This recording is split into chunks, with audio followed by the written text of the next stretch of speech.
कि एक दूसरे के चक्कर चलवाना। और किस हमारे तरह यहाँ की बहुत कॉमन था। डेरोगेटरी लैंग्वेज, बच्ची देख, मतलब मैं मुझे भाभी है दुख तेरी हो रहा और है। पता नहीं क्या मतलब क्या, व्हाट इज द वर्ड बच्ची। तो मैं बोलना नहीं चाह रहा था, लेकिन I have to speak it out. और वो खुश होती हैं लड़कियां आज कि people are checking us out. मतलब मैं अपनी बहनों से भी बहुत शिकायत करूंगा कि अगर कोई ऐसे डेरोगेटरी वर्ड्स आपके बारे में इस्तेमाल करता है तो आपको चाहिए कि वहीं पे उसको स्नब किया जाए। एनीवे मुहिरा, एक बड़ा ऐसा केस आया हमारे पास, बहुत पहले की बात है कि एक सिस्टर, वो MBBS में टॉपर थी, उसकी रूममेट थी, हॉस्टल में बहुत काम ख़राब हो, हॉस्टल में बहुत गंदगी है, बहुत मर्दों में गंदगी भी है। और फीमेल्स में, दोनों में। रूममेट अगर अल्लाह माफ़ करे कोई ऐसा है, देन अगेन उसको हम होप दिला रहे हैं, लेकिन एनीवे अगर कोई ऐसा वैसा है, उसकी जो फ्रेंड थी वो डेटिंग बहुत करती थी, वो देखती थी, जाती है, और वो जाहिर है पेरेंट्स को कुछ और बता के जाना और बाद में डेटिंग पे चले जाना। उसने भी थोड़ा सा इम्प्रेस हुई, ये वो पूछा, उसने कहा अच्छा मेरी दोस्त का एक है, मेरे बॉयफ्रेंड का एक फ्रेंड आओ, तुम भी कभी चलो। शी गॉट इनटू दिस, और उसकी सप्ली भी आई, पढ़ाई भी इफ़ेक्ट हुई, and she went into so many bad things कि मैं यहाँ मेंशन नहीं कर सकता। Completely depressed, completely messed up. उसके बाद she wanted counselling, youth club का एक बड़ा मशहूर केस। बट कभी कभी इट्स टू लेट। यानी मैं ये सिर्फ यूथ को इसलिए बता रहा हूँ कि this is how harmful such a friend can be, और इसलिए शर्म हमें आनी चाहिए। देखिए आप खुद गुनाह कर रहे हैं, आप दूसरों को क्यों उसमें वो लेवल्स में क्यों था, तो खींच हमने रहे पकड़ के ज़बरदस्ती अपने क्लास के सबसे ज़्यादा पढ़ाकू बच्चे दोस्ती करवाई थी।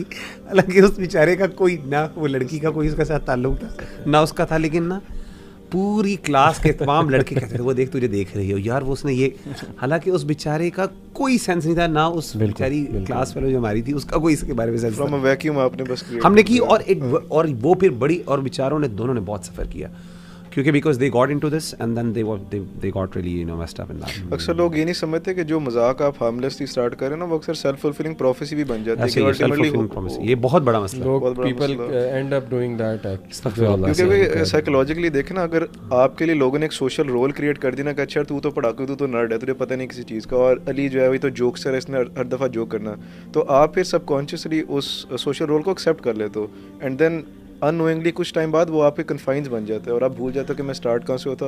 एंड वो जो लाइन होती है ना कि अच्छा ये मेरा सोशल रोल मेरे दोस्तों ने दिया है, and now this is who I actually am, तो वो लाइन ब्लर हो जाती है। और मेरे ख्याल से इधर भी इसी तरह they define you and then you try to fulfil that criteria, आप उस क्राइटेरिया को फुलफिल करने की कोशिश करते हो कि मुझे अब, और ये इसी तरीके से अगर, और मैं समझता हूँ कि ये दोस्तों की ना, एक बंदा बुली करता है, एक बंदा बड़ा बनता है ना, जो इस तरह करके अपना फियर इंस्टिल करता है, और जब सारे उसको बड़ा मान लेते हैं ना, नेगेटिवली उसकी ईगो को फीड कर देते हैं ना, मेरा ख्याल है सबसे ज़्यादा ख़राब वो करते हैं उसको। ये उसको नीचे लेके आना चाहिए, उसको दिखाना चाहिए कि, क्योंकि वो देन ना उसको एक टैग मिल गया, now he wants to be, you know उसने उस क्राइटेरिया को फुलफिल करना। जब आप मजाक करेंगे आपको बहुत चढ़ाएंगे, ये तो मैंने खुद अपनी लाइफ में विटनेस किया, लेकिन जब काम की बारी आएगी पीछे हो जाएंगे। और हमारे वहाँ पे साथ आपको अभी पता रिसेंटली हुआ, पता नहीं मुझे बताना नहीं चाहिए अगर वो देख रहे हैं, हम गाड़ी में जा रहे थे और माशाल्लाह it was a new car, it was a very expensive SUV, और जो लड़का चला रहा था वेरी वेरी गुड गाय, लेकिन वो लोग नहीं होते जिस तरह पंप हो जाते हैं। अब बैक सीट पे हम बैठे हुए हैं और साथ के लड़के ना उसको पंप करें कि तेज़ चलाओ,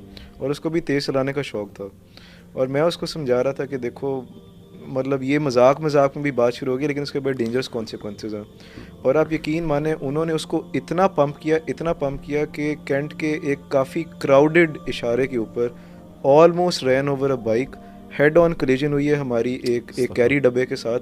वो तो शुक्र है गाड़ी मतलब अच्छी थी, हमारा भी कुछ नहीं हुआ, एयर बैग्स भी नहीं खुले, लेकिन अगले जिसकी गाड़ी बजी है वो पूरा स्पिन होके उसका एक टायर भी बाहर आ गया था अलेजिडली। ठीक है, तो आप जिस तरह पंप करते हैं, जो मजाक करते हैं उसके कौन से, और वही जिस अली भाई ने कहा ना, अब बाद में अब जब एक्सीडेंट हो गया और सारे सीन पे आ गए, तो जो लोग पंप कर रहे हैं बेशक वो अनइंटेंशनली कर रहे थे, they did not know that this was gonna happen, लेकिन बाद में वो शक्लें देख रहे हैं दूसरे की। और दूसरी बात ये सारे दोस्त अली, मैंने ये दोस्तियों की रियलिटी इतनी है, मैं अपने बल्कि मैंने तो ना मैं अपनी क्लास में जब भी कुछ बच्चों को जो खासतौर पे इन्फ्लुएंस हो रहे थे ना, मैं जाके अपने वो यानी यूनिवर्सिटी में स्टूडेंट्स को कहता हूँ, मैं कहता हूँ यार ये जिन दोस्तों के पीछे तुम लगे हुए हो ना, तुम्हारी आखिरी क्लास होगी ना, उसके बाद ये तुम्हें नजर आ गए तो कभी भी नहीं आएंगे। यानी मुझे खुद बताएं, आपके ओ लेवल्स, ए लेवल्स के, यानी स्कूल के कितने दोस्त हैं जिनका अभी तक आपसे कोई सलाम हुआ है? और ऐसे दोस्त जिन्होंने शायद हमारा पूरा यानी हमारी टीनेज को फॉर्म किया हो, Form किया दे हो। बिल्ड आवरसेल्व्स किसी भी लेवल पे, चाहे अच्छे या बुरे थे, लेकिन आज उनका आपको पता नहीं कितनी ना वो और आपको मैं जानते यहाँ यूथ को एक बात बता दूँ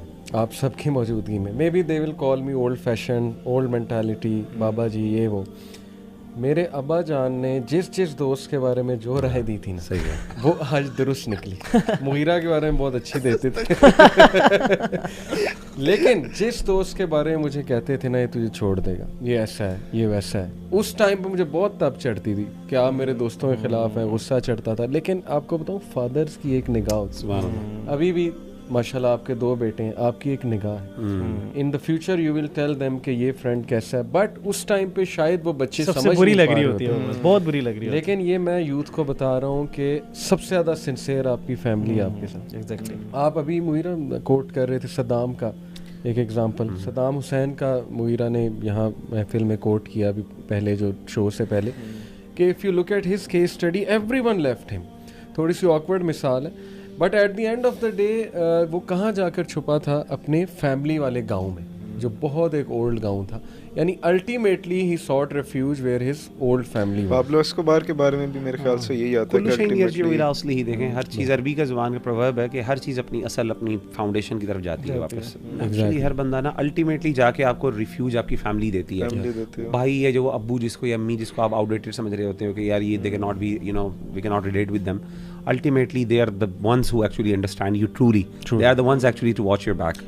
और बहुत से दोस्त आपको गलत मशवरे दे रहे होते हैं। फीमेल्स के कई केसेस आते हैं कि पेरेंट्स के अगेंस्ट कर देते हैं दोस्त कि तेरी माँ तुझ पे जुल्म करती है या वो तेरा फादर टॉक्सिक है या ऐसे। मैं कई ऐसी माशाल्लाह सिस्टर्स को जानता हूँ जिन्होंने अब आके शेयरिंग की है, जाहिर है हमें भी पता लगती रहती हैं ऐसी बातें कि दे एक्चुअली एक्नॉलेज्ड कि once they used to think कि उनके पेरेंट्स सख्त हैं और उनके फादर या उनके भाई जो हैं वो सख्त हैं, लेकिन now they say they protected us for so many things, from so many things they protected us और उन्होंने हमारी इनोसेंस बचाई है। अब उन्हें रियलाइज़ हो रहा होता है कि हम उनका शुक्रिया करें। लेकिन अगर आपका दोस्त कोई ऐसा है या फ्रेंड ऐसी है वो आपको पेरेंट्स के ख़िलाफ़ कर दे, वो आपको, क्योंकि वो खुद भी बेवकूफ़ होते हैं, ऐसे ही है।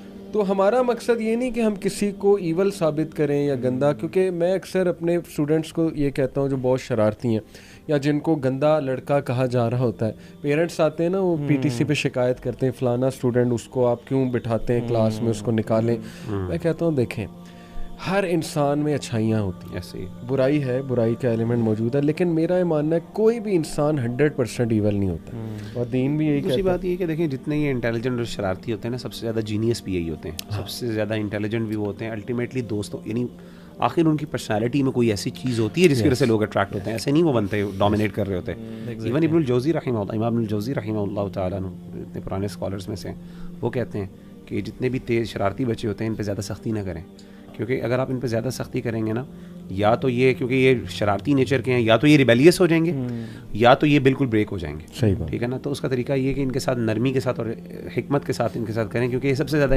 ये जो शरारतें हैं ये इनकी इंटेलिजेंस की दलील है। बिल्कुल सही। तो मेरा ख्याल है कि चैलेंजिंग तो है, लेकिन अगर आप इनको अच्छे तरीके से, यानी ख़ासतौर पे टीचर्स या फैमिलीज़ जो हैं अपने बच्चों को अगर वो देखते हैं कि टेंडेंसीज पाई जाती हैं हमारे बच्चों के अंदर दूसरों को, और पेरेंट्स को पता होता है, ऐसी बात बिल्कुल आप सही कह रहे हैं, उनको पता चल जाता है हमारा बच्चा क्या करके आया और क्या करता है, घर में उनके सामने उनका पूरा बिहेवियर होता है। वो अलग बात है कि गलत उनको डिफेंड करते हैं जाके, लेकिन अगर वो मेरा ख्याल है करना शुरू कर दें तो ये उनके लिए भी और दूसरों के लिए बहुत फ़ायदेमंद। और दूसरे जो शरारती बच्चे होते हैं ऑफन एक न्यूरोटिक पर्सनैलिटी है, बहुत एक्सट्रोवर्टेड पर्सनैलिटी, एक एनर्जी उनमें ज़्यादा, तो उसको प्रोडक्टिव बनाए इस बात है। हमने direct एक्सपेरिमेंट्स करते किए हैं। हुए स्कूल में, Experiments? हमने सोशल एक्सपेरिमेंट्स, हमने सबसे शरारती सबसे नोटी बच्चे को प्रीफेक्ट बनाया, तो कैसा रहा? ठीक हो गया उसने सबको आगे लगा दिया, सारे उससे डरते थे। हाँ वो पहले ही बदमाश टाइप मशहूर था, वो हमने उसे फुल बूस्ट किया, चढ़ाया, तारीफें करनी उसकी, वो आगे से सबको सीधा रखा हुआ उसने। कभी कभी उल्टा भी हो जाता है एक्सपेरिमेंट, लेकिन ये कि इन आवर केस अल्हम्दुलिल्लाह इट वाज सक्सेसफुल। और पेरेंट्स को यही करना चाहिए कि अपने ऐसे बच्चों को कुछ जिम्मेदारी दें, दे विल फील गुड, और वो ऐसे बच्चे ना बड़े डिटरमिन्ड होते हैं अपने गोल को अचीव करने के लिए। लाइक मतलब कि मिसाल तो शायद इस पे पूरी ना होती, इस तरह नबी करीम सल्लल्लाहु अलैहि वसल्लम जो है उन्होंने 2 बंदों के लिए दुआ की थी, उमर बिन शाम और उमर के आमिर लिए बिन हिशाम। और उनकी बाकायदा क्वालिटीज़ थी, बहुत ज़्यादा डिटरमिनेड थे, गोल ओरिएंटेड थे Yes, और मेहनती थे कि भाई जो काम करना है वो करना है। बिल्कुल सही। तो वो ये बच्चे होते हैं, लेकिन वही बात है, डायरेक्शन चाहिए ना। डायरेक्शन कौन देगा? डायरेक्शन एजुकेशन इंस्टीट्यूशन देंगे जहाँ पे बच्चा 10 घंटे गुजार रहा है, बिल्कुल पेरेंट्स देंगे, रोड मैप तो फिर हमारे इदारे ही देंगे।